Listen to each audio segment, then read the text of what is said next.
Hey everybody, it's Micah Mitchell with the Membership Site Success Show, and today we have Kim Snyder on the call, who I'm really excited to talk to. I think she's got some interesting stuff to share. Kim, welcome. Thanks so much, Micah. Thrilled to be here. Cool. And Kim runs now Sane Crypto. She's done a couple different companies, and I want to ask you a little bit about some of your background so people get to know you. But then I want to dive into a couple of the concepts. You and I talked the other day, and I just found so much of what you were saying so interesting because, one, I'm interested in crypto. That's kind of an aside, but the way you're building out this program that you're doing, I just thought it was really interesting because you're somebody who has done membership sites before, but there's a specific reason why you didn't do one yet in this case. And so we're going to get into all that. But real quick, if you don't mind giving everybody an idea about who you are, maybe some of your background, and then where you're at today. Sure, I'd be happy to. Gosh, let me see if I can do this in the Reader's Digest version. My background is predominantly in investments. About, almost 20 years ago now. I just hate to say that it's been that long. I started an investment firm which grew out of my experience with Wall Street. Let me even back up further than that. When I came out of college, I took a job for a company, and they were doing about $36 million a year in sales. I was a part-time clerk in the purchasing department. 8 years later, they'd grown to $1 billion a year in sales. I was a senior manager with the firm, senior executive. Company went public. I was 29 years old. I didn't know anything about money. And so not knowing anything and thinking that it was the adult thing to do, I turned all of that over to a broker at a firm that, unless you've lived your entire life under a rock, you know the name of this firm. And in 2 short years, oh, by the way, I quit my job and proceeded to have a really, really, really good time. But in the space of 2 short years, they had managed to lose everything that I hadn't managed to spend. And so that is actually what set me along the path to figuring out money and the great game of money. And I was, after I finally got myself put back together, which was a long process, I decided that I would be accountable for whatever financial situation I found myself in from that day forward. I would never again put my financial future in the hands of another human being. I started to educate myself on finance and investing. I gradually started to build up a nest egg, investing my own money. A windy path. I ended up as an options trader at the Chicago Board Options Exchange, invented an investment method, started an investment firm, and anyway, so that's, I did that for until 2009, retired, moved to South Carolina here to build my polo farm, and thinking that I was just going to live happily ever after. That was after company number 9. And so I started about 4 or 5 little lifestyle businesses since then, just kind of dabbling, learning. You know, it's funny. In some ways, I feel like I've been not realizing, learning what I needed to learn for waiting for crypto to come along. But what I've been learning all this time is, funnels and marketing automation and digital marketing and all of the Facebook advertising and all of those things for the last few years. And then crypto came along, and who would have thunk, but now I'm back in investments again. Yeah, that is a good Reader's Digest version because I'm sure there's so much there. Yeah. And I came across you first in the Infusionsoft space. And for those of you who don't know Kim, she won Infusionsoft's Most Helpful Partner Award a couple years back and was really big in the Infusionsoft space. So it seems like anything you do great with it. You know, you're very successful with it. And so I think it's a privilege to be able to interview you today. And I want to kind of jump into, I won't go off on too many crypto tangents, but for those people listening who have no idea what that is, do you want to kind of explain what crypto is and kind of a little bit of what you're doing with Sane Crypto, and then we'll jump to the other aspects of it? Sure. So maybe you've probably heard of the most famous of the cryptocurrencies. That would be Bitcoin. There are, in addition to Bitcoin, a couple thousand other cryptocurrencies. And the way that I like to explain cryptocurrency is like this. I tell people, internet is to blockchain as email is to Bitcoin. And what I mean by that, just to help you understand it, is back in the day, back in the mid-90s, the internet was this newfangled thingy that nobody really knew what to do with, that a lot of people said was going to change the world, and a bunch of other people, just poo-pooed and said, nah, and email was the killer app that once AOL started, if you're young or old enough and you remember, AOL started to mail out, snail mail, millions of CDs, and that got people using email. That was the app that really created the widespread mass adoption of the internet. Well, fast forward today, where the internet is the transfer of information, packets of data, instantaneously, globally, in the blink of an eye. The blockchain, which is the underlying technology of all these cryptocurrencies, is the instantaneous global transfer of value. Okay, it's the internet of money, and Bitcoin is the email of today. It is, I believe, the application that is going to, create that mass adoption. But for the moment, it's just really, really early days. It's like the internet in 1993. And so many people haven't even heard of it, or what they have heard of it is really, it's incorrect or slanted or hyped up or all kinds of things. But so that's what it is. And because, again, in the same way that I really felt a need after having been taken advantage of by Wall Street in that way to help other people make sure that they didn't get taken advantage of. That's why I started my investment firm. It's why I started teaching people that my investment method. I've done the same thing with crypto because I see the exact same thing happening. I see it as having a really important place in someone's portfolio, but it must be done carefully, strategically, hence the name Sane Crypto. Yeah, and the name was immediately interesting to me when you brought it up, because crypto seems insane, and I've been following it and investing in it for only a couple months, but there are so many people who say the craziest stuff, like daily, just total crazy. And it was easy for me to fall into a lot of the negative patterns, like fear of missing out, fear, uncertainty, I had no idea what I was doing. So it's funny because I'm such a perfect candidate for your program, because I knew that most of what I was reading couldn't be accurate because it just sounds crazy. And I've done internet marketing long enough to be like, that's a scam, when right. somebody says something. Right. But yeah, I love the angle on it. It's such a perfect angle because most of the stuff is just very out there, and it's hard to sort through it. So I'm very excited about your program. And I was listening to one of your podcasts with my wife the other day, and we're kind of seeing a little bit of hope in, okay, before we were just doing it because we knew there was some opportunity there. We didn't understand it, but we kind of maybe intuitively, or just because, the banks and mutual funds and everyone were saying such negative things about it, to us, it's like, well, then it must be good, but yeah. Yeah. And what's really interesting to me though, is when we were talking the other day, I said, oh, so you've got a program for this, you're saying crypto program. And then naturally, me being very membership biased, I asked that question. And I thought the reason, so for those of you listening, this is the membership site Success Show, but I brought Kim on not just because of her background and authority and everything, but because she doesn't have a membership site, but for very intelligent reasons. So let's kind of jump into your whole reverse funnel concept. And if you want to give an overview on that, then we'll talk about how it applies to what you're doing with Sane Crypto. Sure. So the reverse funnel concept is something that I came up with over the last couple of years, both as I tried to build my own, as I said, a couple of different, lifestyle businesses that I was dabbling in, and as well as helping others with theirs, and watching the conventional wisdom about how you do that. And the conclusion that I reached fairly rapidly was that it was backward. It was upside down.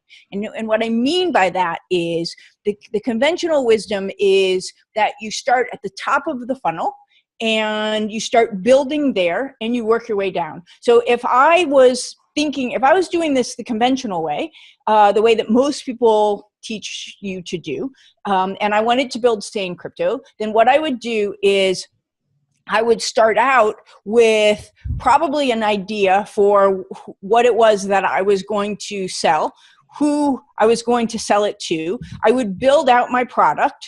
Then I would start creating a bunch of content. I would run Facebook ads. Those Facebook ads would take you to the content. And then from there, I'd drive you to a lead magnet. From the lead magnet, maybe to the tripwire. And we all know the drill. Then to the conversion event, which would be the webinar. And then finally, right, after all of this stuff, then finally, someone actually pays me some money. And the problem with that is, first of all, every single one of these is a point of failure. The second problem in my book is I'm a solopreneur. So to build out all this stuff takes a lot of time, okay, that I don't have as a solopreneur. And then I get it all built out, and only then do I find out if somebody actually wants to buy what it is that I'm selling. And for me, that's a problem. The other problem is that the changes that I make up at the top of the funnel, which is where most people focus, really the impact by the time it gets all the way to the bottom are massively diluted. So the way I do this business building is I start at the bottom and I work my way up. So for me, I believe in minimum viable everything.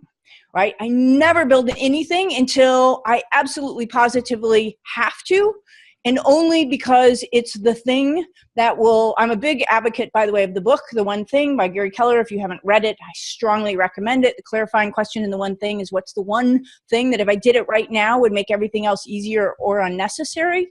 Right? And so that's just all about leverage. And as a solopreneur, we have to bring maximum leverage to bear because that's all we have. That's all we have. So what I do is I never build a product first. Okay.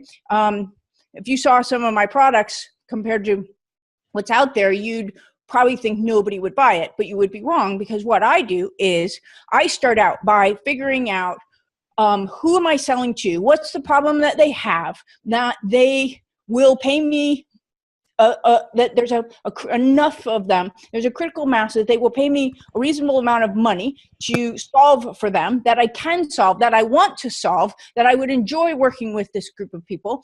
And then once I have that as an idea, then I start working on hooks. That's my first step.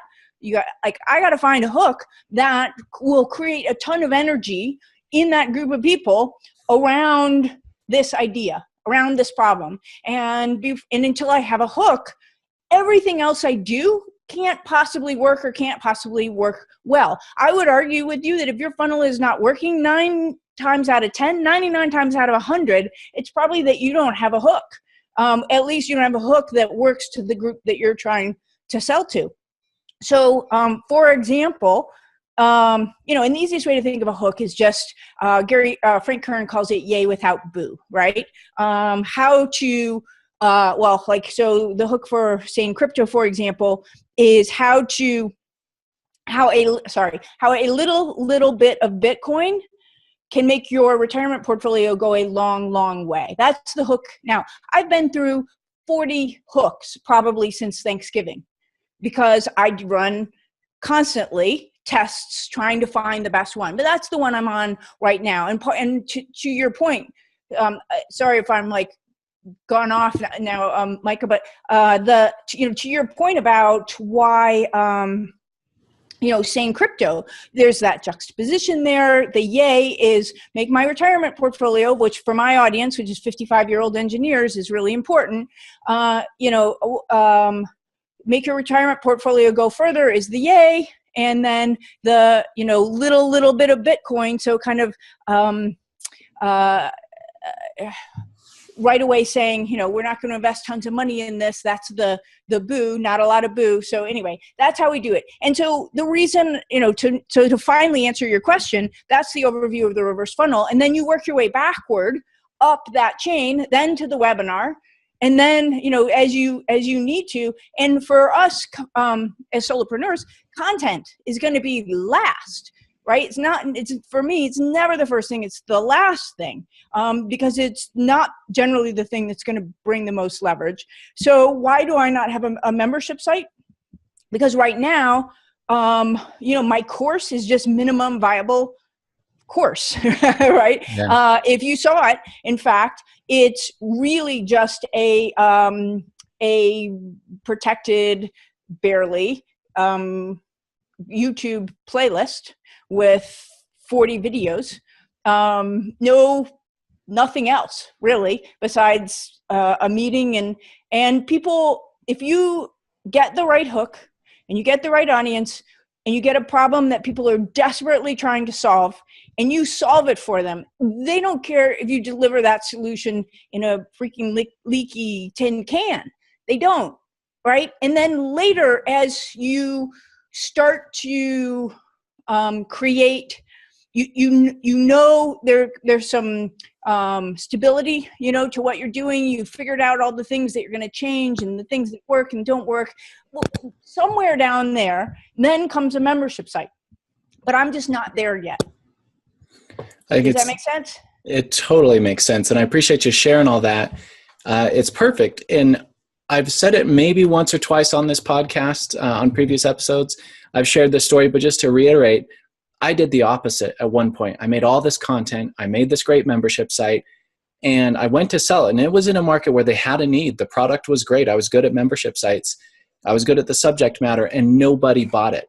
And then I love that you brought up the hook, because I was desperate, right? Because no one was buying my thing that I put all of my effort into, and I had to get this thing to work because I had put, all my eggs in this one basket. And then a friend basically recommended Gary Benzavenga's stuff to me about hooks, exactly, just hooks. And I changed the hook on my sales page, and the whole thing totally changed. We did over 100K in sales on this offer because of a hook, because of the headline. I didn't change the membership site. I didn't change the content. I didn't even change the sales page. I didn't change the price, simply the hook. And so I love, love, love that you brought that up. And I think, to your point about starting at the bottom of the funnel, it really is, most people do have it upside down. And I would guess most people listening to this podcast right now have this exactly upside down, because they do listen to everyone else who says, oh, go start developing content, go test this and that out, and then lead magnet. And just like you said, the whole thing's backward. And also to your point with your Saying Crypto program, when you said, oh, it's not a membership site, it's just this other stuff. Yeah, I don't care if it's the crappiest quality YouTube video. If it's got the information I need to solve my problem, which is to stop being insane, with the crypto and being emotionally driven, I don't care how it's delivered. So you're 100% right. And I just wanted to say, my story definitely seconds that, and many, many other stories. I'll just share one more real briefly. Sorry, knock something off the desk. I had a client who built a very large membership site, and the whole time they were saying, well, we can't launch yet because we have to have these other features, because when we do launch, people are going to love it so much. We don't want them to get a bad taste in their mouth, or we want them to think it's the very best, so they'll tell their friends and all this. Long story short, they didn't sell anything ever, because they found out their basic premise of the whole thing was wrong and wasn't going to sell. And your method would have found that out for them almost immediately. So follow-up question to you: if you're not doing that other marketing stuff that most people are trained to do, how did you get your first couple sales, or what did you do to sell people into the program initially? Sure. So what I do a couple of things. And it depends on if you already have a list at all, or you're starting from absolute scratch. So if you're in a perfect world, you have some people who you think are a target for what it is that you're going to be selling, because that's how you've come up with this problem that needs solving, right? Find a need and fill it kind of idea. And that makes it a lot easier, of course, because then you take your ideas and you try them to that existing list. But assuming that you don't have that, which is very often the case, the process of finding the hook also starts to find me those first customers. So for me, the easiest way for you to find a hook is to do a Facebook Live every single day for as long as it takes. not really worrying about the content at all, or even if anybody shows up. What you're trying to do is you're just testing headlines. Facebook gives you preferential treatment. They give you preferential reach with Facebook Lives. And even for $1 a day, you can even boost them to an audience that you think that this should resonate with. And if and when you, I always like to say, the Supreme Court Justice, I forget his name, but, who said about pornography, I can't define it, but I know it when I see it. Your hook is the same.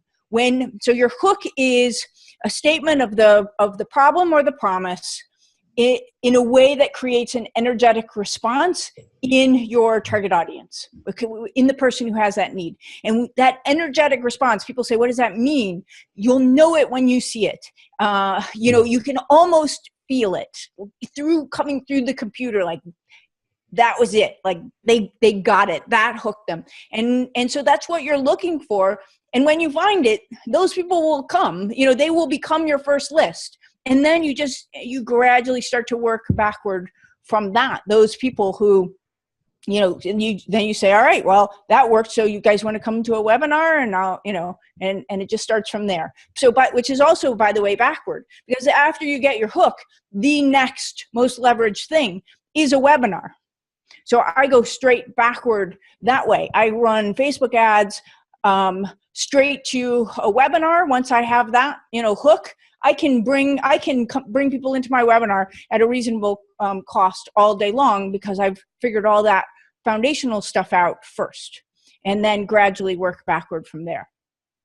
I got you. And I appreciate that you started from ground zero. Like, if you don't have anything, here's how to start. For people who do, let's say they have a list, because that is, I think, a lot of membership site owners, they know they want to make this membership site because they're already serving that market in some way, right? So let's say they have, for example, an email list. How do you test the hook on an email list? Would you still do? Okay, so different subject lines, and basically see which one gets traction. Totally, because again, when you find it, it will work. What you'll notice is that your open rate will be 2 or 3 times what it normally is. Okay. It's just super simple.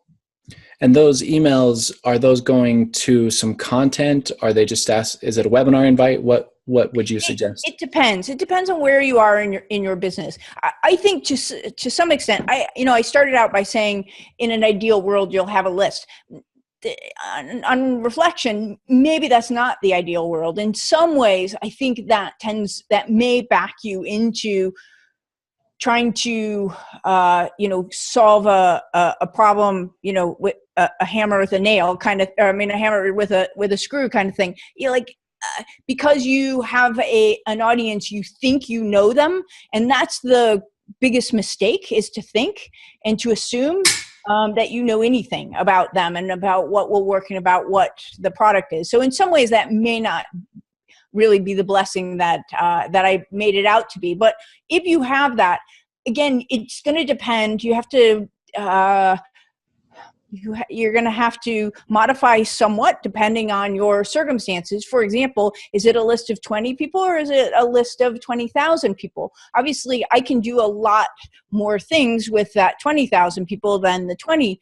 I'm going to burn that 20 out really, really fast, right? So I would probably, because, by the way, here's the cardinal rule. You never, ever, ever, ever build anything that you haven't already proven that you can sell. So if I only had 20, what I would probably be doing is I'd be not going to them first. I'd be going to Facebook Live first, testing my hook until I thought I had it. And then what I would be doing is then I would go to my list and Facebook simultaneously with that hook as my webinar title, and see if I can get people in my webinar, right? Gotcha. Once I got people in my webinar, then what I'm going to do is I'm going to see if I can sell them a pre-sale of my program that I think that they want to buy. Because again, even if I can get them in my webinar with the hook, there's no guarantee that what I think I'm about to build is the thing that they'll pay for and at the price I think they will pay for it.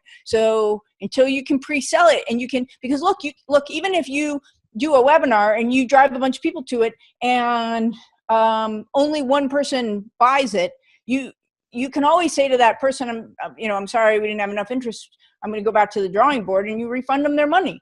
There's lots of ways to do it, but you keep going until you've got the thing that they will buy at the price that you need them to buy it at, before you ever build it. And that's how you would back into it. Yeah, I love it. And I think you're right also when you say having the list might not be ideal.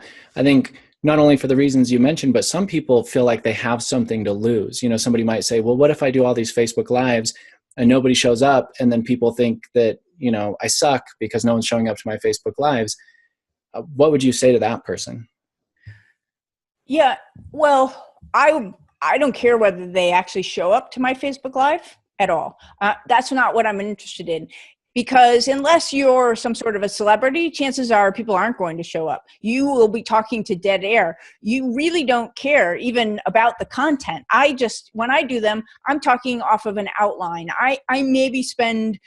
I spend all of my time prepping for the hook and about 3 minutes for whatever it is that I'm going to say, because that's not really what I care about. I care about, can I get people to come and watch? And most of those people is because it's going to be a replay, and it's going to be after the fact.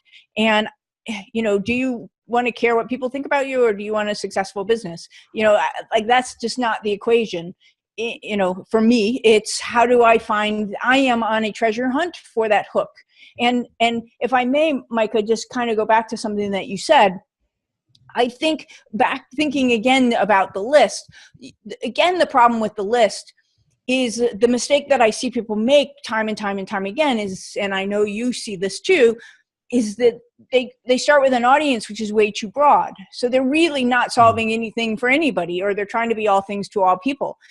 My audience for Sane Crypto is very, very specific. It is a 55-year-old engineer with a certain, who lives in Dallas, Texas, who has a certain amount of investable assets, who is just on the bubble, and blah blah, right? And I go right at that person. When if that guy doesn't have, if my LinkedIn ad doesn't have engineer in the title, then he doesn't see that ad. And so you're trying to, if you don't niche way down into your audience, then you're really never going to get that energetic response, because you're really probably never going to be able to speak directly to that problem in a way that resonates as well. And you'd much rather have a small group, obviously, that buys from you than a large group that doesn't. And so the odds of your list being that specific are pretty slim. So they're probably a little bit of this and a little bit of that, people you've picked up along the way. So yeah, so that just makes me think that you're probably better off starting from scratch. And then in fact, what I did with Sane Crypto is, later, once I had all of this stuff worked out and I was ready to go with my program, then and only then did I send an email out to my old list and say, I know this is completely and totally unrelated, but if you happen to have any interest in cryptocurrency, come join this list, sort of thing. Gotcha. Yeah. And it's funny because I think you and I feel the same way about this, where we're more interested in the end result than, looking good or people thinking poorly of us or whatever. I can say that probably more toward the beginning of my career. Sorry, mosquito. You're good. Probably more at the beginning, I would have been more sensitive to it, but I've been around enough that it's like people are going to say whatever they're going to say. You can't really control it. And I know that, without that hook, or without really solving a specific need for a specific avatar, or at least, digging down, if I try to please my whole list, after some of the stuff over the years and how kind of mixed the list is, I'm not going to get close enough to any one person to really get them to want to buy. So let's talk about for a minute, you said minimum viable everything. So can you walk through, and using Sane Crypto as an example, when you started with these Facebook Lives, what were a couple of the steps, and then what are a couple of your next steps? So if somebody wants to follow this, what can they specifically do? Let's say they follow that advice and they run Facebook Lives until they figure out, okay, I've got the hook. I know it because that response was huge. What's my next step? Mm-hmm. So just one comment about that is, You just, you probably don't have your hook, even when you think you do. So never stop looking for that hook. That is a constant process of iteration, because one, things change, but two, it can always be better. And the impact, so going back to the reverse funnel thing again, if I can make a 1% improvement in the conversion rate from at the purchase, as compared to a 1% improvement in my conversion rate, on my lead magnet, the money that drops out of that is massive. It's like 13x the profit, as opposed to if I focus, up here at the top. Okay. So understand that when you know the leverage, the financial leverage that bottom conversion rate has, then of course you're always going to be looking for that leverage in order to to get that. And that leverage to me is that hook, is tightening that thing up more and more and more. And if you can find a better one, keep looking. So it's a constant process. The other thing I would say in terms of minimum viable is the way that I explain it or think of it is like a spirograph. You guys remember that toy way back in the day where it had the holes and you go around in the circle and it makes the picture? And so it was the ring inside and you like went around the ring. Well, minimum viable everything is sort of like the spirograph with 3 rings. And so you're going around making the one, and then that one's making a picture, and then the other one's making a picture. And so all of these things, you start at the bottom. And every time you come around the circle, you make it a little bit better, or you try something more. And it gradually, you'll get to the top of the funnel, and you'll be doing minimum viable content at the point that you have, a really great hook, because you've been around that circle 100 times already. Is the analogy kind of making sense? So. Yeah. Yeah, so it's just a constant process of iteration. So as I circle around, so I would say, you're never done with any of these. That's the nature of minimum viable. It's just an iterative process of constantly making it better as as the need arises, or as the opportunity dictates, but not before. So I'm not sure that's as specific as you wanted it to be. If you want to ask like more specifics, I'll try to do that. Yeah. That was kind of general. No, you're good. So I'm glad you addressed that, actually, because it's not like, hey, you found your hook, move on, but you're saying you're continuously searching for your hook. So let's call that maybe the bottom layer, where, yeah, you're just making it better every single time. And I'll point out kind of a dumb example. So I've been doing these podcasts for a little while, and then it was like, oh, I'll get better audio, and then, oh, now I'm going to turn on the video. Now I got to get better lighting now, and so the first podcast is not going to be as good, but just because finally it's like, oh, I've got one that's better than my first one and people liked, I'm still trying to improve it, and so even on this one, like eliminating background noise, playing with my lights, I figured out I need to fasten these things up a little bit. It's dumb little things, I think. But let's say that, okay, you've got a baseline of you're continuously refining that. What I'm looking for is, what are some of the next steps? Like, I think, if I heard you correctly, that these Facebook Lives, you're recording those to use as some of the future content. Is that correct? No? Because at this point, they are not cohesive or clean, or they're not even minimum enough that I would publish them for future use. When I'm first starting out with Facebook Lives, I really literally only care about the headline and to find the people who view. Right? I can make a custom audience out of it. I can later use that custom audience to target them, because I know they were interested in the hook. Right? So when I get ready, I'm creating a custom audience. I didn't really elaborate on that at the time. So when I start to get people watching those videos, I use that, and now I'm ready to run a webinar with that hook as the title. Guess who I'm going to target? I'm going to target all of those people that I've created a custom audience from in Facebook, who already watched my video because they already know me, right? So that's how I'm starting to create my list. It's not an email list initially. It's a Facebook pixeled audience list. Okay. Now, for me, what I'm going to do is once I feel like I have the hook, then I'm going to start working on the content. Okay. And by content, I don't mean blog posts and things. I really mean my pitch. I really mean the web, what's the webinar? How am I going to sell this thing? Because the thing that you're after is to get people to pay you, right? So after I have my hook, the next thing is, how do I get people to pay me?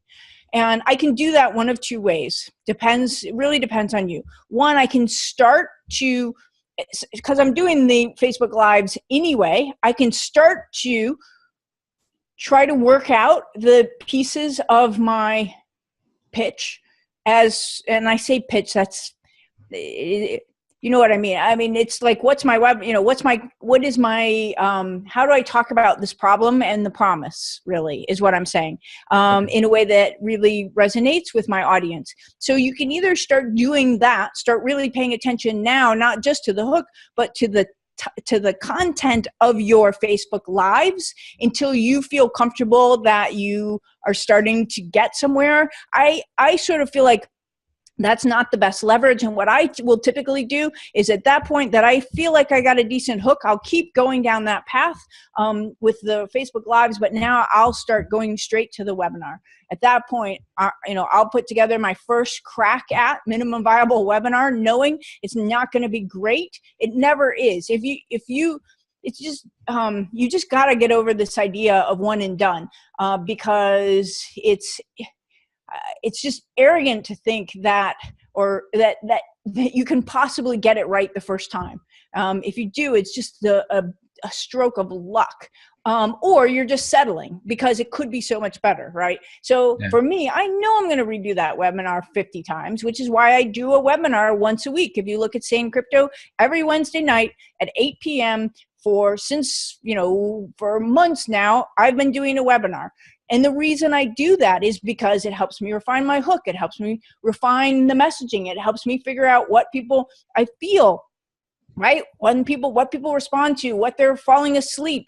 I will never get that if I put together one webinar and then automate it. I will never get that, right? And so I keep going with the webinar. So that would be my next step, is to just say, all right, let's put together a webinar deck and see how it goes. And so now I got 2 spirograph wheels going. I got the Facebook Lives and I've got the webinar going. And then gradually what's going to happen is you're finally going to find the right answer that gets people to buy whatever it is that you're selling. Okay.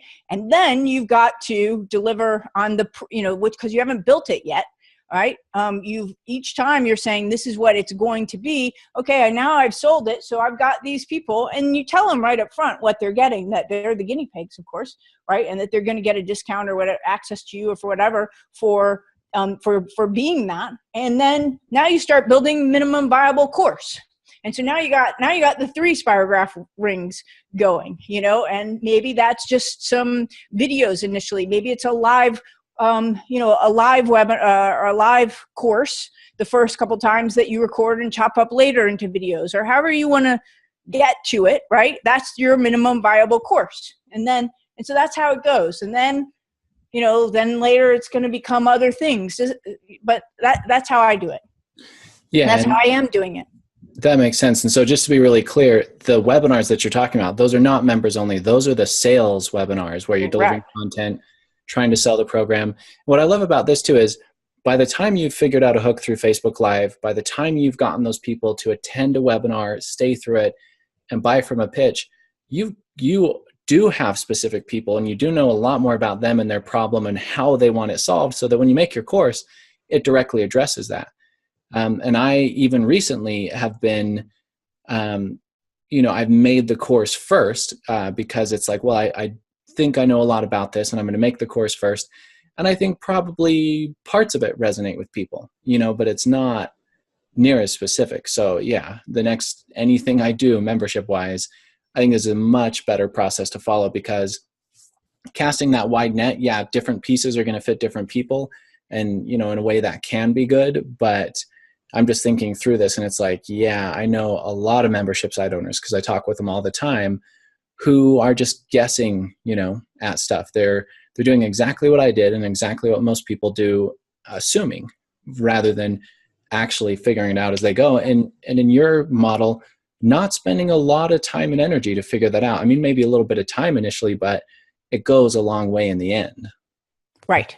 That's right. It's all about the leverage and all about letting the answers that your potential customers give you, either explicitly or implicitly, right, as you're going along, guide the ultimate outcome and the ultimate product. Yeah, it's amazing. And I love that we're going kind of deep into some of these simple steps. It's not like, here's the 21 step outline. It's like, look, just, one spiral graph and then 2 and then 3. And I know, just for time's sake, what I want to do is just have you just maybe give us an example of, you mentioned your one hook for Sane Crypto about, helping people with their retirement portfolios. A little bit of Bitcoin can go a long way. Do you want to talk to people who are interested? Because I'm sure a lot of people have heard about and are interested in crypto. So just kind of tell them about your product, and also, if you don't mind, a little behind the scenes of why you think some of these hooks work. So what I'm saying really is, feel free to pitch, and if you'll kind of be a little transparent about why this works, and also what the program is and what people can expect, and how to find you and join. Sure. Well, thank you for that. I really appreciate it. So let me see how to tackle that. I mentioned to you that I have a very specific avatar, right? Mm-hmm. And that avatar, and this really speaks to everything that we've been talking about before. What I didn't say about my previous background is that the investment firm that I built previously was like, it was a pretty big deal. Like, we were on the Inc. list 2 years in a row. It grew into something pretty big by accident. It was just, and so when I look back now at what I built then, I realize that just by a freak of, luck, this is actually how I built that previous firm. I started out literally just teaching some friends who said, Kim, we're going, it was the middle of the .com bubble, and they said they were going to put their bonus in these .com stocks. And I was like, oh, don't do that. And they're like, well, but what do we do? And I was like, well, what do you do? I'm like, nothing, anyway. So I ended up teaching friends, and then those friends told their friends, and then their friends told their parents, and this road, the interesting thing was, so this method is also a big deal that I invented, right? I mean, I hate to say that, but like, nothing like it existed. And it's crazy that I invented it. I don't know how I did, but I did, right?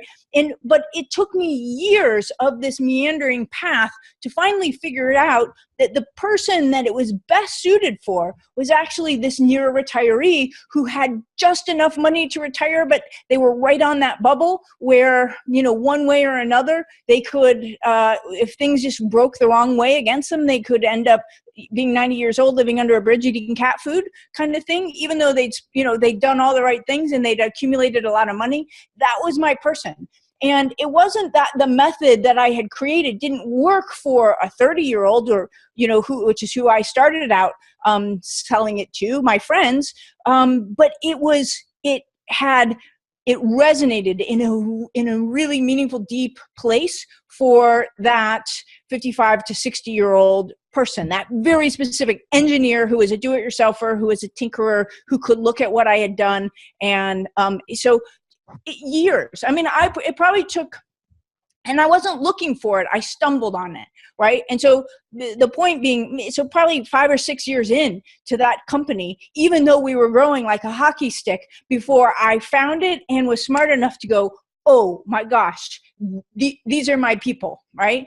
Now, so I bring that around to Sane Crypto, and also the reverse funnel. This idea of the reverse funnel is really just saying, okay, well, how can we systemize that process, right? It makes so much sense that, one, you don't stop looking, and two, that when you really find it, right? That's when you get the hockey stick sort of growth curve, and you know it when you see it. But you can't stop even a year in or assume that you've got it. Does that make sense? So anyway, that was a long way of saying that when I came back to, we got an echo. Now, when I came back to the investment world and Sane Crypto, and I looked at it, my brain just goes to that place because those are my people. I've spent 20 years helping them and thinking about their issues. So the very first thing that I thought of when I saw cryptocurrency was my people should be in, those same people should be in it. So that is my audience again, because I think that this is a way to solve that problem for them. Again, like this, every investment, every asset in your portfolio has a job to do, a very specific job. In the same way that your headline in your ad has a job that's different from the image in your ad, it has a job. Your pieces of your portfolio do too. Same cryptocurrency does as well. And so I don't think I think I talked all the way around your problem, but or your question, but that's predominantly who I am marketing this program for. But it doesn't mean it's the only person that it's a fit for. Does that? I probably just talked all the way around that without answering it at all. No, you're good. I'm glad actually that you went into the specifics because you really know who it resonates most with. And even though some other people might buy it, like who it's really, really most targeted at.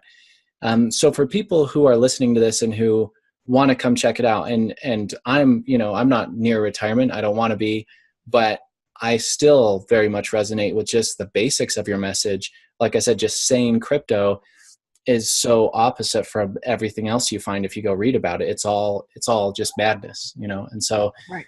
I think it's really well positioned. And for people who want to find out more about it or start following you or whatever, what can they do?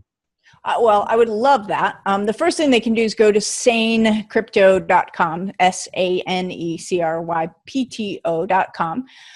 And if you're a podcast listener, I have a podcast, the Sane Crypto Podcast. If you're listening to this, I'm guessing that you probably are. So that's probably the best way to get indoctrinated into my way of thinking about not just crypto, but also investing. I mean, you really can't be in my world without getting my worldview on investing, because even though a lot of people think of cryptocurrency as being something completely and totally separate, to me, again, it's not. It's just an asset class. It's a new asset class, a really exciting one, with some really interesting potential, but one that the same rules apply. You just have to, figure it out. And so I'm always talking about investing broadly and investing cryptocurrency specifically. And so I'd say that's the easiest way to get into my world. The other way to do it, of course, would be to either download the Quick Start Guide or to sign up for that Wednesday webinar, which is every Wednesday at 8:00. Nope, you're muted, Micah. Oh, there we go. Sorry. I was going to say perfect. I appreciate you sharing that. And I know you've got a background in doing this in a logical way. And again, for those of you, and I'm guessing most people feel like I do, and the few people I have talked to are like, yeah, there's not a great reliable source on what to do with that stuff. And so, yeah, if you're looking for somebody reliable who actually has good fundamentals behind a good opportunity, I'd recommend you go check out Sane Crypto as well. And also just kind of following Kim and seeing how she's doing what she's doing. She talked us through it on this podcast. That would be a great learning experience. And I'm excited for when you do a membership site to see how you implement it, what you do and what you leave out, because I'm sure there will be a reason for that. So I'll be following, and I hope everybody, again, go to sanecrypto.com, check out her podcast, her webinar, her Quick Start Guide. It's all good stuff. Kim, thank you so much for joining us and sharing. Thank you so much for having me, Micah. This was a blast. I really enjoyed it.